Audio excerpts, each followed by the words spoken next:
माझ्या मतदारसंघातील अनेक प्रश्न होते. सगळ्यात महत्त्वाचा जो प्रश्न होता म्हणजे नगर ते पुणा इंटरसिटी झाली पाहिजे.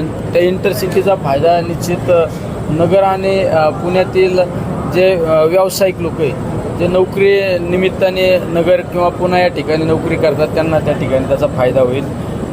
दुसरा काही संभाजीनगर ते देवगड ते शनी शिंगणापूर आणि शनी शिंगणापूर ते नगर ते गणपती रांजणगाव शिक्रापूर तर पुणा या रेल्वेची मागणी केली आणि त्याबाबत मंजुरी पण देण्यात आलेली आहे. पण तो ज्या पद्धतीने ते कार्यान्वित होणं अपेक्षित आहे, त्याची जी फास्ट प्रोसेस होणं अपेक्षित आहे, DPR वगैरे, त्याची तात्काळ मी मागणी केली आणि लवकरात लवकर तो प्रश्न मार्गी लागला पाहिजे. दुसरा माझा बीड परळी नगर ह्या रेल्वेची बाबत एक चर्चा त्या ठिकाणी झाली. बीड ते नेवासा ते श्रीरामपूर असं काही रेल्वेंच्या बाबत मागण्या केल्या. आणि दिव्यांग लोकांसाठी सगळ्यात महत्त्वाचं जी दिव्यांगांसाठी महत्त्वाचं UDID ते पासेसचा मधल्या कालखंडामध्ये बंद झाले. ते पासेस चालू झाले पाहिजेत. कोविडमध्ये बऱ्याच रेल्वे बंद झाले, रेल्वे थांबे बंद झाले, ते सुरू झाले पाहिजे. अशा अनेक मागण्या त्या ठिकाणी मी केलेल्या आहेत.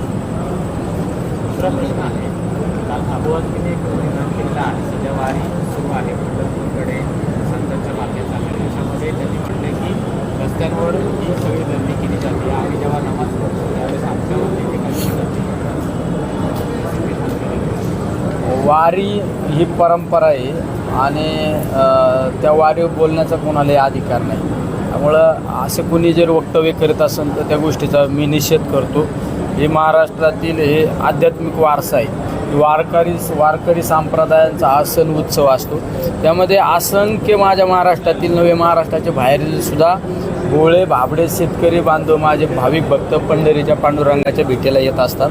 त्यामुळे त्यांच्या बोलण्याचा कोणाला अधिकार नाही. असं कोणी जर बोलत असेल तर मी अखंड वारकऱ्यांच्या वतीने त्यांचा त्या ठिकाणी निषेध करतो. सर तुम्ही अधिकाऱ्यांवर का भडकलं? जे तुम्ही पेपरची कात्रण दाखवली ते नेमकं प्रकरण काय?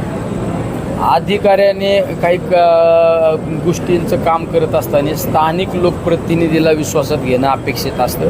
शेवट अधिकारी हा 2 वर्षांनी त्याची बदली होऊन जात असतो. पण स्थानिक लोकप्रतिनिधी म्हणून त्याच्यासमोर तो मतदारसंघ असतो आणि काय बदल अपेक्षित आहे, कशा पद्धतीने केलं पाहिजे, ह्या सगळ्या गोष्टी महत्त्वाच्या असतात. आणि जर तुम्ही लोकप्रतिनिधीची जर संवाद साधला नाही तर तो निश्चित त्याचं नुकसान होत असतं. आणि असा संवाद योग्य वेळी साधला जात नाही म्हणून मी अधिकाऱ्यांशी चर्चा केली. बाहेर डॉक्युमेंट देतात का? काही अधिकाऱ्यांच्या बाबत मी ज्यांचा आणि कुठला संबंध नाही अशा काही लोकांकडे सुद्धा मी डॉक्युमेंट पाहिले. थोडक्यात आता मी आमच्या नगर ते पुणा तर संभाजीनगर जी DPRची मागणी केली त्यामध्ये मी काही स्टेशन सुचवलेले आहे. त्यामध्ये माझा सुप्यामध्ये माल धक्का, कारण औद्योगिकरण आहे आणि एक अद्ययावत रेल्वे स्टेशन झालं पाहिजे ही मागणी केलेली. ह्या मागण्या आम्हाला जर योग्य वेळी जर माहिती मिळाली तर आम्ही संबंधित मंत्री महोदयांशी चर्चा करून त्यावर मार्ग काढू शकतो.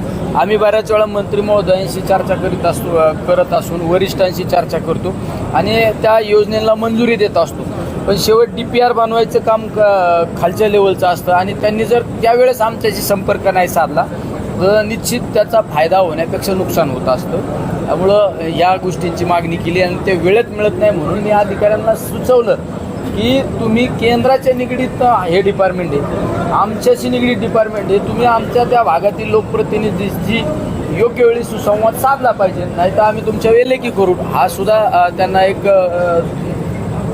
विनंतीवाचा दम सुद्धा भरण्यात आलेला आहे. मराठी भाषेवर जे हिंदीची सक्ती केली जाते त्याच्यामधून संदीप देशपांडे जे मनसेचे नेते आहेत त्यांनी असं म्हटलं की सरकारमध्ये शब्द लोक बसलेले आहेत, त्याच्यामुळे मराठी माणसाला सातत्याने अशा पद्धतीची वागणूक होते. हिंदी भाषा असेल किंवा मग मराठी भाषा लागते.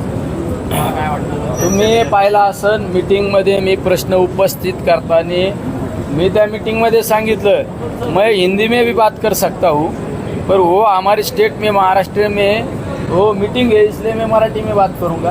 तो मी माझे प्रश्न मराठीतच मांडले शेवट माझ्या मराठीचा मला अभिमान आहे, मातृभाषा आहे माझी, तिचा अभिमान असलाच पाहिजे.